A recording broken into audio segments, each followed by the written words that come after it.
زندگی کو خوبصورت بنانے کے لیے اللہ نے ایک آیت ہمیں سنائی ہے، ایک آیت، لَقَدْ كَانَ لَكُمْ فِي رَسُولِ اللَّهِ أُسْوَةٌ حَسَنَةٌ، کہ اگر لائف کو خوبصورت بنانا چاہتے ہو اس کے لیے نہ انگلینڈ رہنے کی ضرورت ہے نہ امریکہ رہنے کی ضرورت ہے۔ میں افریقہ کے غریب ملکوں میں گیا ہوں، جنگلوں میں صحراؤں میں پھرا ہوں، تو ان کے زندگی دیکھ کر حیرت ہوتی ہے۔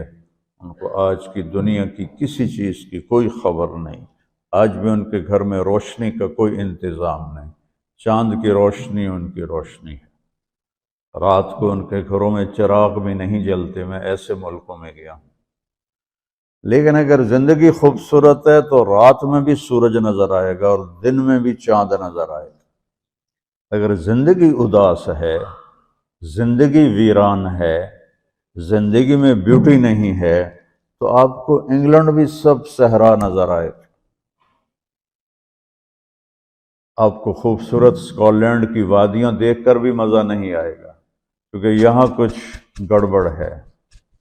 تو میرے رب نے کہا لقد، یقیناً، ڈیفینیٹلی، نو ڈاؤٹ، کان لکم، تمہارے لیے فیصلہ ہو چکا ہے، ہوگا نہیں، کان لکم، تمہارے لیے فیصلہ ہو چکا ہے۔ اگر اپنی زندگی کو بیوٹیفل، خوبصورت، پیسفل بنانا چاہتے ہو تو میرے نبی کی زندگی تمہارے لیے خوبصورت ماڈل ہے۔ اچھا، اسوۃ حسنہ، اسوہ کہتے ہیں ماڈل کو اور حسنہ کہتے ہیں خوبصورت کو۔ یہاں اسوۃ کاملہ نہیں کہا کہ پرفیکٹ نمونہ ہے، کامل نمونہ ہے، مضبوط نمونہ ہے، کتنے الفاظ تھے۔ حسنہ کیوں لائے؟ کہ انسان بیوٹی کو پسند کرتا ہے۔ یہ آپ نے سب کچھ کیوں بنایا ہے؟ سیدھی سادی بھی ٹھیک تھی، ٹھیک ہے، یہ کیوں بنایا؟ یہ ایسی خوبصورت گاڑیاں کیوں بن رہی ہیں؟ اتنے مہنگے جوتے۔ وہ ہم جب کالج پڑھتے تھے تو گئے این ایم اسٹور پر، تو وہاں اس وقت یہ سچ بھی نہیں ہے۔ تو میرے اللہ کو پتہ ہے کہ میرے بندوں کو خوبصورتی پسند ہے۔ آپ چھوٹے بچے کو اسمائل دو تو وہ آپ کو ہنس کے دیکھے گا، اس کو ایسے دیکھو وہ رونے لگے گا، حالانکہ اسے پتہ نہیں ہے۔ لیکن جب چہرے پہ بدصورتی آئی تو اس نے بھی فیل کیا اور رونے لگ گیا۔ جب آپ نے اسمائل دی تو وہ آپ کو دیکھ کے ہنسنے لگا، اس کو کچھ پتہ نہیں ہے کیا ہو رہا ہے۔ اتنی چھوٹی عمر سے بچہ سے لے کر بڑا بیوٹی کانشیس ہوتا ہے اور خوبصورت چیز کے لیے دل کھنچتا ہے۔ آپ کو تو 14ویں کا چاند نظر نہیں آتا، تو ہمارے ہاں تو 14ویں کا چاند نکلا ہوتا ہے تو میں چارپائی ڈلوا کے اور گھنٹوں اس کو دیکھتا رہتا، مجھے اس کا مزہ آتا رہتا۔ تو اللہ تعالیٰ فرما رہا ہے اگر زندگی کو خوبصورت بنانا ہے تو صرف میرے نبی کی زندگی ہے، اسوہ، ماڈل۔ حسنہ کسے کہتے ہیں؟ حسنہ کا عام مطلب حسین، حسن، خوبصورتی ہے، لیکن حسنہ چہرے پر تل جو ہوتا ہے، جو چہرے کو خوبصورت بنا دیتا ہے۔ آپ نے دیکھا کبھی جن کے چہروں پہ کوئی ایک تل ہو تو وہ چہرہ بڑا بیوٹیفل نظر آتا ہے، پرکشش نظر آتا ہے۔ تو حسنہ چہرے کے اس ڈاٹ کو، کالے ڈاٹ کو کہتے ہیں جس سے چہرے کی بیوٹی بڑھ جاتی ہے۔ تو میرا اللہ کہہ رہا ہے اگر تم نے اپنے چہرے پہ تل سجانا ہے، ڈاٹ جس سے آپ حسین لگتے ہیں، تو میرے نبی کی زندگی اپنا لو۔ اس سے خوبصورت لائف آپ کو کہیں نہیں ملے گی۔ وہ خوبصورتی اگر مجھے مل گئی، آپ کو مل گئی، تو آپ کی دنیا بھی بن گئی، آخرت بھی بن گئی۔ پوری زندگی پر آنے کے لیے میں صرف 2 حدیثیں آپ کو سناتا ہوں، صرف 2 حدیثیں میں کر لوں، آپ کر لیں۔ آپ کی پوری لائف 180 پہ چلی جائے گی اور آپ کے اندر خوشیوں کی لہریں دوڑیں گی، مزہ لیں گے، بھوک میں بھی مزہ لیں گے۔ ہماری پاکستان کی سزوکی جس کا کوئی ٹائر بھی ٹھیک نہیں ہوتا، سٹیئرنگ بھی ٹھیک نہیں ہوتا، اس میں بھی بیٹھو گے تو مزہ لو۔ صرف 2 حدیثیں میں آپ کو سناتا ہوں۔ میرے نبی نے فرمایا معاذ الا انبئک بملاک ھذا کلہ، اب پہلی حدیث سنا رہا ہوں، معاذ تمہیں اپنے دین کی سمری بتاؤں؟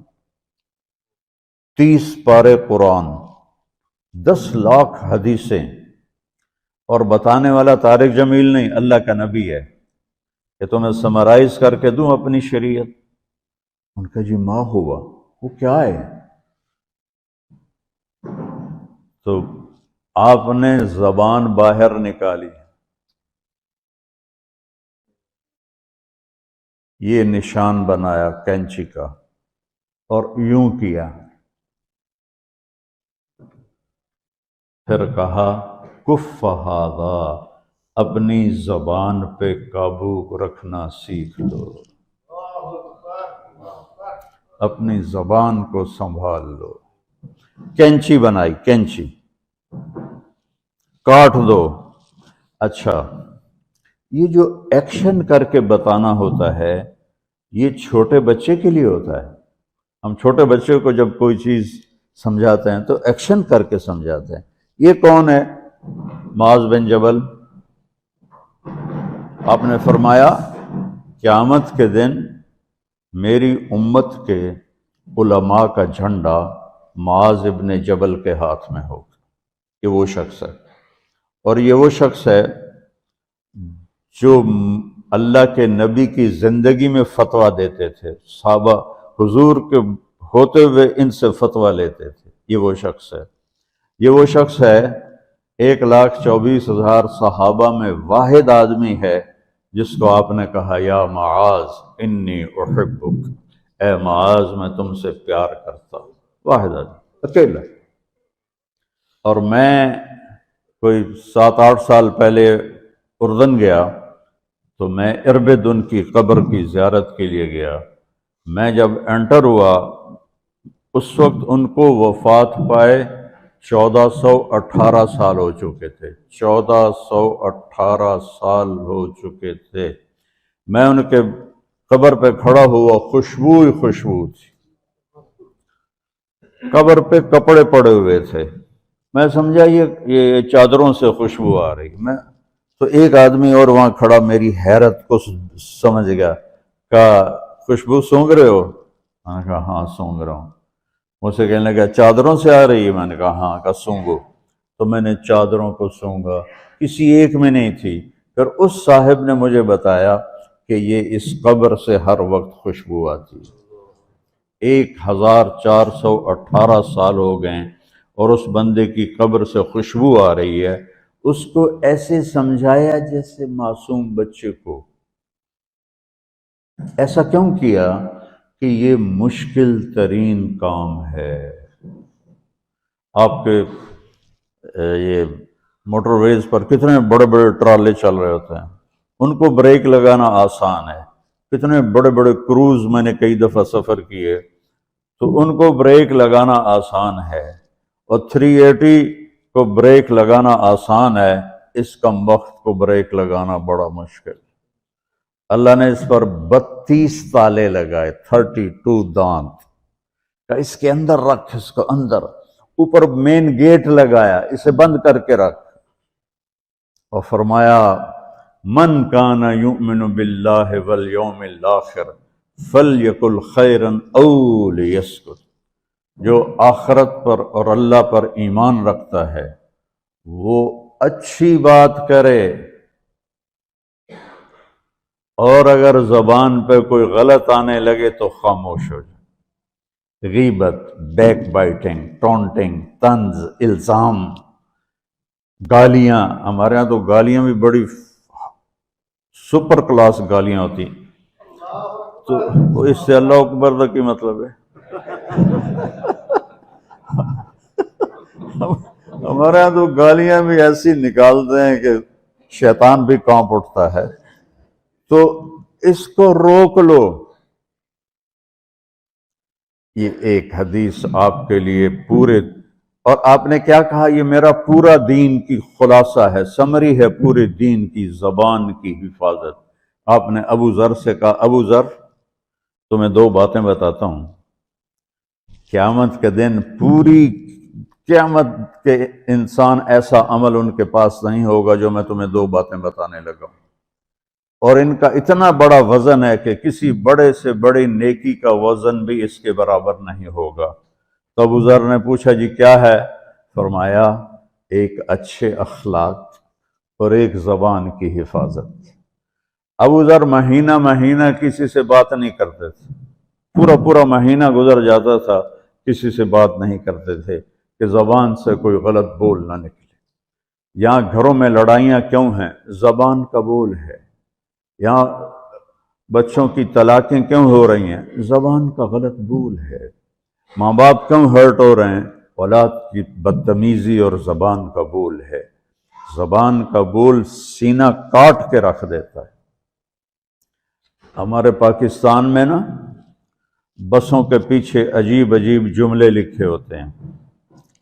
تو چکور ایک پرندہ ہے، میں نے زامبیا میں دیکھا، جنگل میں مجھے انہوں نے دکھایا، بڑی خوبصورت چال چلتا ہے ایسے بڑا مست ہو کے. تو جب کوئی نئی بس ہوتی ہے تو اس کے پیچھے لکھا ہوتا ہے ویکھ ٹور چکوری دی. تو چکوری کی چال دیکھو، بس کو چکوری بنا دیا اور چکوری جا رہی. جب پرانی ہوتی ہے تو لکھ ہوتا ہے ہارن دے کر پاس کرے. جب تھوڑی اور پرانی ہوتی ہے تو لکھ ہوتا ہے یا پاس کر یا برداشت کر. اور جب وہ اور پرانی ہوتی ہے تو اس کے پیچھے ایک ملنگ بنا ہوتا ہے، لکھا ہوتا ہے نا چھیڑ ملنگان. یہ تو فضولیات ہیں. اب میں اصل بتاتا ہوں. تو میں سفر میں تھا اور پڑھ رہا تھا، تو میں پڑھتے پڑھتے تھک گیا، میں نے کتاب بند کی. تو ہم ایک بس کو کراس کر رہے تھے، تو اس کے پیچھے ایک جملہ لکھا تھا، وہ آپ کو سنانا ہے. لکھا ہوا تھا دل، اس کے آگے لکھا تھا برائے فروخت، for sale, heart for sale. نیچے لکھا تھا قیمت، آگے لکھا تھا ایک میٹھا بول. ایک میٹھا بول. اور میٹھے بول پر اپنے ماں باپ کے دل خرید سکتے ہیں، بھائیوں کے بہنوں کے خرید سکتے ہیں، بیگم کے خرید سکتے ہیں، بیگم خامند کا خرید سکتی ہے، بچوں کا دل آپ خرید سکتے ہیں، بچے ماں باپ کا دل خرید سکتے ہیں. اور اللہ نے مجھے 2 دفعہ یوں دنیا پھرائی ہے، ایسے 100 کے قریب ملکوں میں اللہ مجھے لے کر گیا ہے. نمازی بھی بہت، مسجدیں بھی بہت، حاجی بھی بہت، داڑھی والے بھی بہت، پگڑی والے بھی بہت، لیکن اس کو سنبھالنے والا ملتا ہی کوئی نہیں.